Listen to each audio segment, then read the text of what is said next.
Welcome to another video. So in this video we are going to talk about 7 main XSS cases that everybody should know. So we'll be talking about different payloads, different contexts, where to apply which payload to get an XSS. We'll also give a slight bit basic understanding about what is XSS, how does it work, different type of XSS.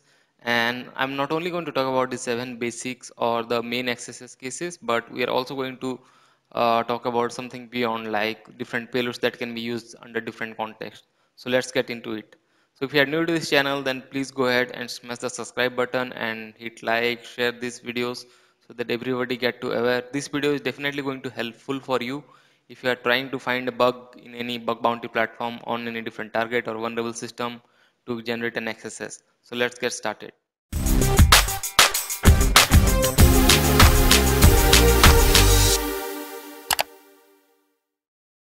So to begin with, let's understand what is XSS or cross-site scripting vulnerability. So cross-site scripting is a vulnerability in which user provided input typically get reflected in the browser of different user, right? So let's say if I am a user ABC and if I have provided some input or seen some field like first name or last name where I have injected, instead of providing your usual value like ABC XYZ or something, I have provided some of the scripts that will basically get executed. So I provide script alert XYZ or something, and that something will get executed in some different user browser, then that will be known as in real XSS. So there are different type of XSS, like there is reflected XSS, there is stored XSS, there is like DOM based XSS. So the first thing is reflected XSS. So in which is reflected XSS, user provided input directly get reflected back in the browser. So if I say like it's just like a throwing a ball to a wall, right? So if you throw the ball to the wall, it just hit the wall and bounce back. So similarly, your script will just get into the input field, and based on the response where it shows the same input, user provided input, it will get reflected back. So if I say first name equal to infock, and instead of infock, the first name, if I provide scriptl or something, and the infock name is getting displayed in some part of the web browser, right? So then it will consume or make it as an XSS payload execution. So this is the reflected XSS, wherein the only difference between reflected and stored XSS is like the user data will get stored. So whatever user provide input, that will be stored inside some part of your application, let's say in the database or maybe some different path, right? So if I provide XYZ as my address, and the same address is get shown back in some part of my URL, maybe while making a checkout or maybe while displaying my details, then that will cause an stored XSS. So instead of providing XYZ as in my address, I'll provide the script alert as in my payload for the XSS to get executed. Wherein the third category is like DOM based XSS, which is like purely in the client side. So instead of storing or getting stored somewhere, the result it will be in the client side only or inside browser side. So there are different HTML element like document object model. If you read, you will come across like document.get element by ID, document dot something like index HTML or something like that. So you need to understand all those DOM element, and based on that, you can basically cause an XSS by providing certain payload. Let's say like if I'm providing hash document.redirect something, right? Or document.get element by ID or some the name or the value that is fetching from here, which is not been properly sanitized or properly not validated, then this will cause an DOM based XSS. So there are three different kind, like DOM based, stored and reflected. So we'll be trying to go through different scenarios which will cause an XSS. So there are people like who perform monkey testing. So what is the monkey testing? Basically is like they get some input field, and in that input field they will copying some of the XSS payload. Let's say it could be like SVG or image SRC equal to XYZ and then alert one, or maybe some people use some of the polyglot payload with some different context, which we'll be talking about slight bit later. So they will copy that payload and start injecting in the every part of the application, and finally getting somewhere if they see a pop-up executing the script, then this is okay, here is the XSS and this is what I have found, and pay for it or maybe reward it for me, something like that, right? So again, that is the monkey testing. Like you don't understand the context, you don't understand the input output, you don't understand the source and sync, and you just directly going ahead with the like bombarding with different payloads on different part of the URL. That is monkey testing. But in a systematic way or in a structured way, If you understand the XSS, if you have understand the input and output, if you have understand the user provided input and the context where the response comes in the user provided input get displayed, then that will be the really best way to find XSS in really simple as well as quicker manner. So in this particular video, we'll be talking about the XSS that is been one of the listed by one of my favorite security researcher blog where Brute Logic or Brute Logic, a website where this researcher has done a lot of things related to XSS, like he has provided different sample, example and other thing. So let's go through these 7 cases of XSS that everybody should know. So to begin with, the first and the foremost a simple XSS scenario is this one. So where you basically see a normal form. So let me quickly open and show you.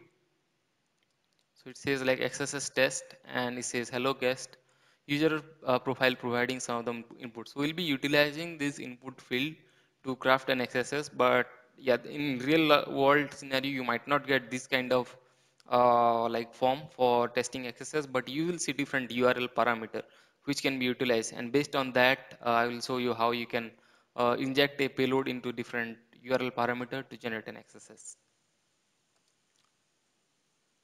So the first thing is, I guess, let me scroll down. So URL reflection.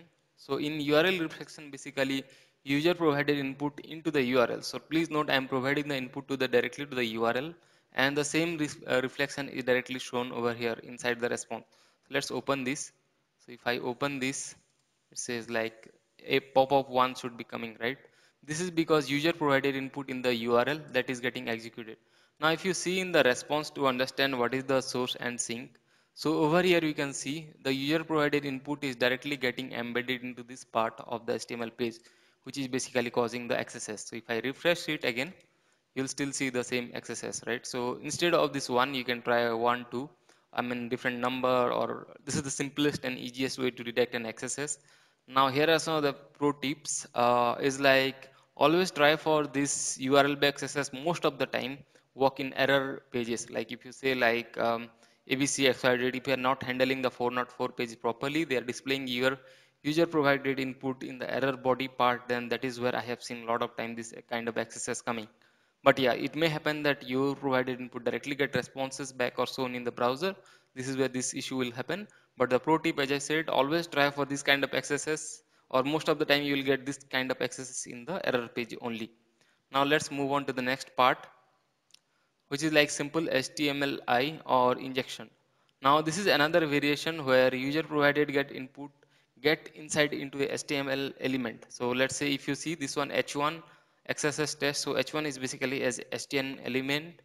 Now to come to this issue, most of the time what happen, you will find some of the HTML injections. What is meaning of HTML injection is like you might not able to execute a script, but you can run some of the HTML like tag, let's say like H1 or P1, P2, or things like marquee tag or different simple HTML tag. If you are able to run in some of the payloads, in some of the context, then this particular issue is going to be happening over there. So you need to try for this particular payload every time you see sometime like HTML based context. So what is a context? Context is nothing but where your user provided input get response or reflected back in the web browser, right? That is what is I mean by context. Now if I see here, this is a simple again XSS based on HTML injection. If you see control source, so you can see here, okay, user provided input is directly getting reflected back over here. Okay, so right here you can see like simple HTML. So hello, and this is going inside your BR tag, or like normal HTML tag, right? Where this value is getting directly injected and shown into the response. So this is one of the simple variations by XSS or based on HTML or response. So this is quite rare, as I said. You need to try with some of the harmless payload like H1, marquee, and things like some of the HTML tag. And based on that, if you get an XSS, then you need to try this kind of payload. Please note, you can try for style and all those different payload. I'm not going to talk about. You can try all of them, color and all those things. If you see, if you are into this infosec industry, you have seen some of the report from HackerOne, where some of the researcher reported these kind of issues and got some huge bounty for it. So again, normal HTML injection is also an issue, but if you are able to leverage this to an XSS, then it is an higher impactable issue or higher severity issue. Now let's moving ahead for another variations of XSS. So yeah, we had just talked about this inline HTML. So yeah, so HTML injection is the same version, but inline HTML is one where user provided input typically get into the input box, right? Sorry, input tag something. So if you see something like, let's open it. I'll just close other two. This is again the script is getting executed, but if you see the user provided input, it is basically over in the SBG onload alert one. Now if you see the response in the B1 tag, if you see he has provided. Now if you see in the response, the value is actually, or user provided input value is actually getting inside your HTML input, HTML double quote, something like this particular value, right? Inside a single line. Now, most of the time, you might not able to successfully run this XSS because some of the time I have seen like less than or greater than these symbols are blocked. But yeah, if you are successfully able to inject with less than greater than symbol allowed, then this will simply cause an XSS. But if not, then you need to try for event handler for that. I think he has provided in below also. Like you can provide a double quote. Yeah, here he sees, right? He says like no tag breaking. So we are not breaking the tag basically, but we are utilizing these things like double quote on mouse over alert one. Now here is one of the pro tips. Most of the time this on mouse over, so if you see, this will only work with, if I take somewhere like on mouse over, then only it will work. It might not work directly.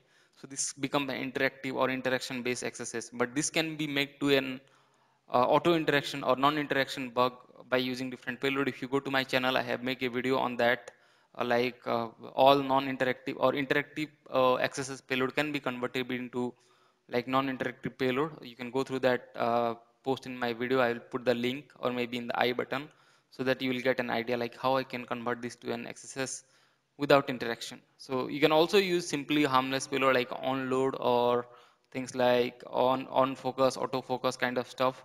Then still you will get an XSS payload without interaction also. But right here I just shown you like using on load how you can make an XSS without breaking the tag, right?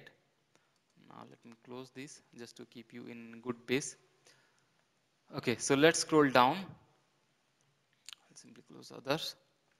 Now here's the fifth variation like HTML in JS or JavaScript block. Now this is one of the another variation where most of the developers make the mistake. Like they will put right using, most of the time they think themselves like to be expert on JavaScript or something, and they write things into JavaScript thinking that this will prevent the XSS, but it doesn't happen. If you are writing inside the JavaScript also, then still it will cause an XSS. Right here you can see one of the example where I'm utilizing this parameter C1 and I'm just closing the script tag and causing an XSS. If I go here, here you can see you can still cause an XSS alert. Now if you see C1 equal to script SBG onload alert 1, because I'm just utilizing the C1 parameter. Now if you see in the source, then probably you will see here that my provided values is basically getting inside the JS block with single quote.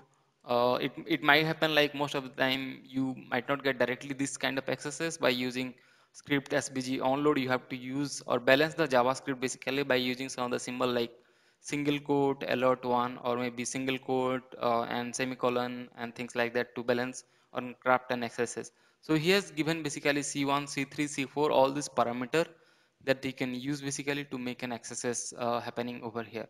So over here I just shown you one variation is like you can directly provide the script. So this is basically closing the script and then loading the script, loading the user provided input.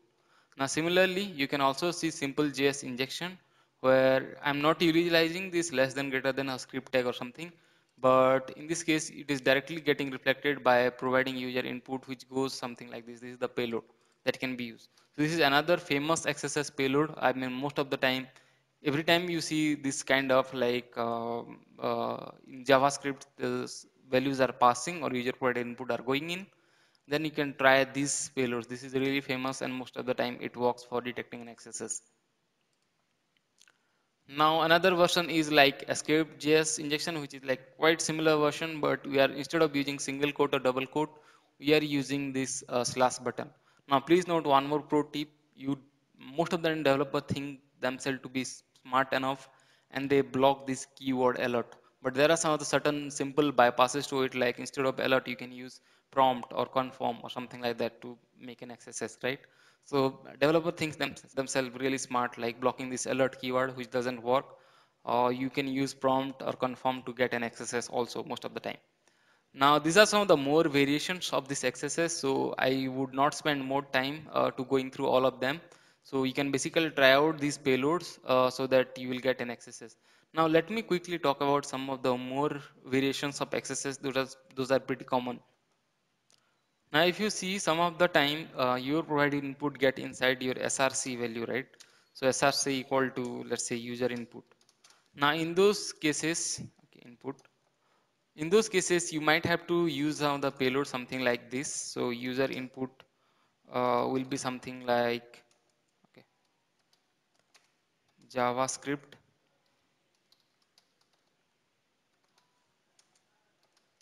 and like one or two, something, whatever you want to say. So JavaScript confirm one. Sorry. So these are some of the cases where if your provided input get inside your SRC value, it could be your image, it could be your href, it could be something like injecting a link. So in those cases, you can try out this kind of XSS payload, which sometime work also. Now, I hope you would have got some knowledge about this XSS payload that you can use during your bug bounty scenario, or maybe in your web application security testing based on the user provided input and the response that you see in the browser. So I hope this video helped. If you want me to make more videos on different XSS payload, I can definitely go ahead and make it. But if you have any question related to the XSS payload, how this will work, or if you are facing some of the issues like running this XSS payload, first thing I would suggest is to try out in some of the vulnerable scenario, look at the response and user provided input and try to balance it and make a XSS payload work so that your script will get executed and you will get some bounty or maybe script running and get a good reputation on XSS issue. So I hope this video would help you. Hit like, share, subscribe if you have not done yet. I will be posting more videos on information security, even though I am inside home quarantine system right now, but still I am making more videos. So thanks for liking this video. Have a nice day.